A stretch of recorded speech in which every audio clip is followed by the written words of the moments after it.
মঞ্চ 21 অভিমুখ 26 ঘাসফুলের সব থেকে বড় ইভেন্ট আজ নজরে রয়েছে ধর্মতলা। সবার গন্তব্য শুধুমাত্র ধর্মতলা।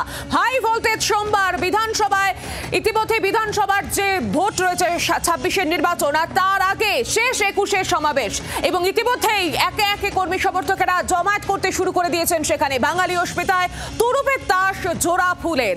ভোটের তালিকা বিতর্ক নিয়েও সপ্তাহে সুর শাসন এবং মাত্র দুদিন আগে প্রধানমন্ত্রীর আক্রমণের কি জবাব। আর আজ মমতা অভিষেকের বার্তার দিকে তাকিয়ে রয়েছে গোটা রাজ্য।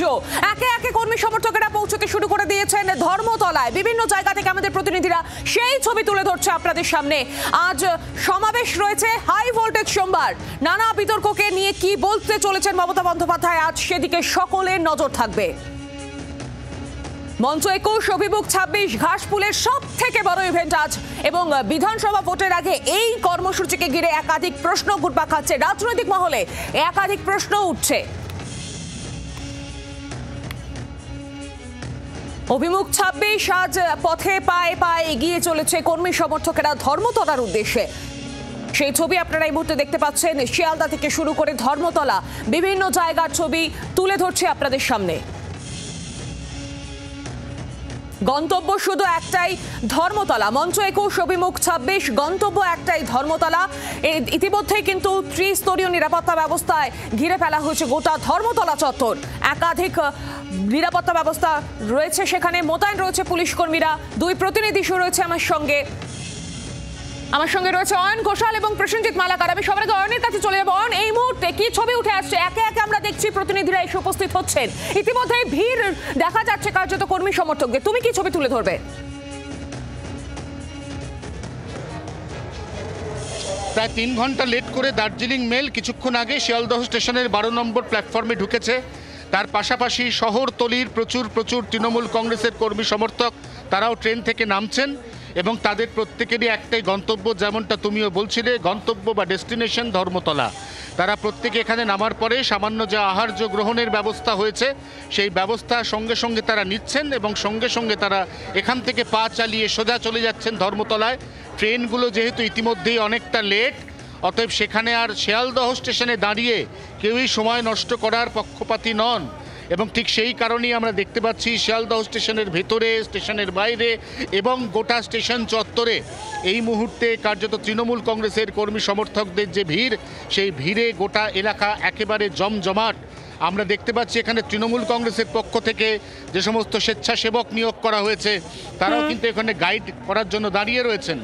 আমরা দেখতে পাচ্ছি স্বেচ্ছাসেবকদের কোন ট্রেন কখন ঢুকছে এবং সেই ঢোকার সঙ্গে সঙ্গে কী করণীয়, অর্থাৎ দ্রুত আহার্য গ্রহণ করে পায়ে পায়ে ধর্মতলা পৌঁছে অনেক কাছাকাছি সামনে থেকে নেত্রীর যে বক্তব্য সেই বক্তব্য শোনার, নেত্রীকে কাছ থেকে দেখার এবং 26-এর বিধানসভা ভোটে নেত্রীর বেঁধে দেওয়া যে গাইডলাইন, এই গাইডলাইন অনুযায়ী যার যার জেলায় গিয়ে কাজ শুরু করার, জনসংযোগ বাড়ানোর এই যে কথা বলবেন মুখ্যমন্ত্রী মমতা বন্দ্যোপাধ্যায়, যে নির্দেশ দেবেন, এই নির্দেশ শোনার জন্য এই মুহূর্তে ধর্মতলা গামী প্রত্যেকটি ভিড়। তার মধ্যে অন্যতম শিয়ালদা স্টেশন।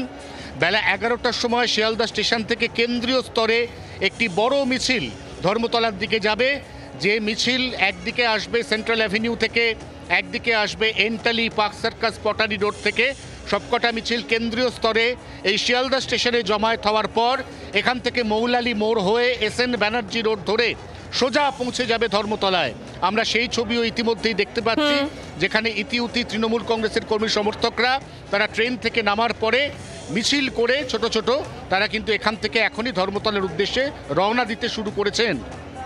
একদমই অন, সেই ছবি দেখতে পাচ্ছি আমরা। তুমি সঙ্গে থাকো, আমি একটু প্রসেনজিতের কাছে চলে যাবো। বাবুঘাট বাস স্ট্যান্ড থেকে রয়েছে আমাদের অপর আরেক প্রতিনিধি প্রসেনজিৎ মালাকার। প্রসেনজিৎ, শিয়ালদার যে ছবি উঠে আসছে তুলে ধরলো, তুমি বাস স্ট্যান্ডের কি ছবি, কি দেখা যাচ্ছে?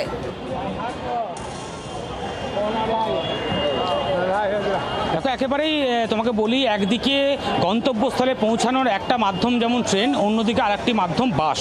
সেই বাস স্ট্যান্ড, বাবুঘাট বাস স্ট্যান্ডে তোমাকে প্রথমে সারিবদ্ধ গাড়ির লাইনটা দেখায়। তুমি আমার পেছন থেকে যদি একটু দেখো তাহলে বুঝতে পারবে যে সারিবদ্ধভাবে গাড়ি লেগে আছে। তৃণমূল কর্মীরা বিভিন্ন জায়গা থেকে যারা এসেছেন তারা এখানে গাড়ি লাগিয়েছেন। গাড়ি লাগিয়ে এখান থেকে হাঁটতে হাঁটতে কিন্তু একেবারে নিজেদের গন্তব্য অর্থাৎ ধর্মতলার উদ্দেশ্যে রওনা দিয়েছেন। আর অন্যদিকে যেমনটা আমার সহকর্মী অয়নদা জানাচ্ছিল যে ওইখানে যেটুকু যেটুকু আহারের ব্যবস্থা করা হয়েছে সেখানে খাওয়া দাওয়া করে কর্মীরা ধর্মতলার উদ্দেশ্যে রওনা দিচ্ছেন। কিন্তু এই ক্ষেত্রে এই বাস স্ট্যান্ডের কাছে আমি যদি তোমাকে একটু দেখাই তাহলে তুমি দেখলে বুঝতে পারবে সামনে বাস স্ট্যান্ডের কাছে কিন্তু রীতিমতো বাসের এইখানে যে জায়গাগুলি রয়েছে স্পেসগুলি সেখানে কিন্তু রীতিমতো রান্না বান্না চলছে, কর্মীরা রান্না বান্না করছেন এবং রান্না বান্না করে কেউ খেয়ে দিয়ে রওনা দিচ্ছেন ধর্মতলার দিকে, আবার কেউ কেউ রান্না বান্না করে এখানে এসে অর্থাৎ ধর্মতলার যে আজকের বক্তব্য মঞ্চের বক্তব্য করে এসে তারপরে কিন্তু এখানে খাওয়া দাওয়া করবেন এবং তারপরে কিন্তু নিজেদের আবারও গ্রামের উদ্দেশ্যে রওনা দেবেন। এখানে যারা রান্নাবান্না করছেন আমি একটু কথা বলে তোমাকে শোনাবো। দাদা বলছি কতজনের রান্নাবান্না হচ্ছে? বলছি কতজনের রান্নাবান্না হচ্ছে? 200 লোকে এসছেন কোথা থেকে আপনারা? কোথা থেকে এসছি ভাই? দুর্গাপুর 2 নম্বর ওয়ার্ড। 2 নম্বর ওয়ার্ড থেকে দুর্গাপুর 1 নম্বর ব্লক। দুর্গাপুর 1 নম্বর ব্লক। মোটামুটি কত লোকজন আছে? আপনাদের কত লোকজন আছে? হ্যাঁ 200 লোক, দুটো বাসে কুমড়ো আলু মাছের মাথা দিয়ে তরকারি, আলু দিয়ে টমেটো দিয়ে মাছের ঝোল, কাতলা মাছের ঝোল আর ভাত, আর কিছু না। আর সকালে কি খাওয়া দাওয়া হয়ে গেছে না? এসে হচ্ছে আর বাকি কি যারা ধর্মতলায় বক্তব্য শুনে এসে খাওয়া দাওয়া না খেয়ে দিয়ে ভেতর ধর্ম যাবে বক্তব্য। হ্যাঁ একেবারে তুমি শুনলে যে যথেষ্ট ভালো রান্নাবান্না বলা যেতে পারে, কাতলা মাছ ঝোল সমস্ত কিছু ভালো রান্নাবান্না করা হয়েছে। তোমাকে ছবিটা দেখাতেই বলি, তুমি দেখতে পাচ্ছ রান্নাবান্না চলছে। এই যারা রান্নাবান্না করছেন তারা দুর্গাপুর থেকে এসছে এবং দুর্গাপুর থেকে এসে তারাই রান্নাবান্না করছেন। সকলে খাওয়া দাওয়া করে এইখান থেকে তারপরে যাবে ধর্মতলার উদ্দেশ্যে, অর্থাৎ ধর্মতলায় যাবেন এবং গিয়ে আজকে মমতা বন্দ্যোপাধ্যায় কি বলেন, দলনেত্রী কি বলেন সে বার্তার দিকে নজর রাখবেন এবং তারপরে আবারও কিন্তু জেলার দিকে অর্থাৎ নিজেদের গন্তব্যস্থলের দিকে আবার ফিরে যাবেন।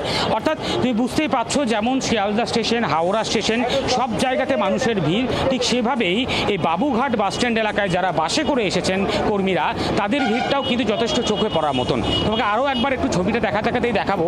তুমি যদি দেখো তাহলে সারিবদ্ধভাবে বাস লেগে রয়েছে, পুলিশ প্রশাসন রয়েছেন যাতে কোনো রকম যানজট সৃষ্টি না হয় সেই চেষ্টা করা হচ্ছে এবং পাশাপাশি এখনও পর্যন্ত আমরা যেটা দেখতে পাচ্ছি এখনও পর্যন্ত কিন্তু অনেক বাস এদিকে ছুটে আসছেন, গাড়ি আসছেন যারা ধর্মতলার উদ্দেশ্যে এখান থেকে রওনা দেবেন। অর্থাৎ আজকের দিনে দাঁড়িয়ে একদিকে যেমন মমতা বন্দ্যোপাধ্যায়ের বার্তা শোনা, অর্থাৎ কর্মীরা যে জন্য এসেছেন যে বার্তা শুনে গিয়ে আগামী 2026 নির্বাচনের আগে কি বার্তা মানুষের কাছে পৌঁছে দেবেন সেটা দেখা এবং কি বলছেন সেটা শুনে গিয়ে একেবারে বলা যেতে পারে সেই বার্তাকে পালন করে কর্মীরা মানুষের কাছে পৌঁছে যাওয়ার যে চেষ্টা করবেন 2026 আগে সেটা যেমন স্পষ্ট। তার পাশাপাশি আজকে সকাল থেকে বাবুঘাট এই বাসস্ট্যান্ড চত্বর পাশাপাশি নেতাজি ইন্ডোর স্টেডিয়াম চত্বর এই যে গোটা রোড রয়েছে সেই রোড জুড়ে কিন্তু মানুষের কাতারে কাতারে মানুষের ভিড় আমরা দেখতে পাচ্ছি। বাংলার আওয়াজ, বাঙালির আবেগ, জি 24 ঘন্টা।